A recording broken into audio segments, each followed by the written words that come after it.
gamers, if you like cooperative games and rolling dice, then you might want to check out Set a Watch.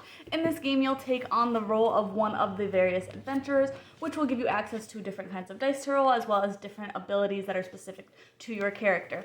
During the game, each round of the 9 rounds, you will have one player go back to camp and do various camp actions such as healing themselves or other players, or chopping firewood, scouting ahead to see what monsters are coming up, looking at the map to see what locations are coming up, all of that to just make it a little bit easier for the rest of the players who will be on watch for that round. During the watch phase, you will be fighting various types of monsters and just trying to take them out so that you are not taking damage. Over the course of the game, you'll also fight unhallowed monsters, which are just stronger monsters with more dubious abilities, so that they are trying to take you out before you can get to that last round and take on all the monsters to try and win the game.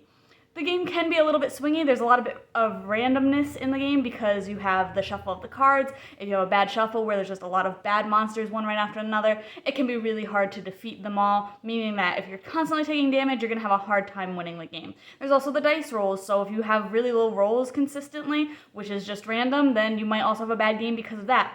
On the other hand, that swinginess applies both ways. If you have really good rolls or that shuffle just comes down to being really good, then you can have a game where it almost felt too easy to win.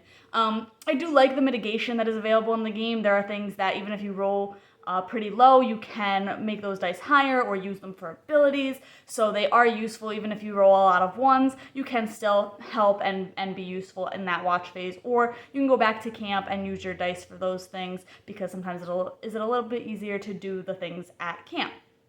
But overall, I think that even with that swinginess and that randomness, and even having games that are a lot more exciting than others because they were easier to win or whatever it is, I do think that the game is fun. I think that it's fun to get into those characters and try out those different abilities, and it's just fun to roll dice and see what you can do with them. So I definitely like this game, and you can check out my full thoughts on the blog today.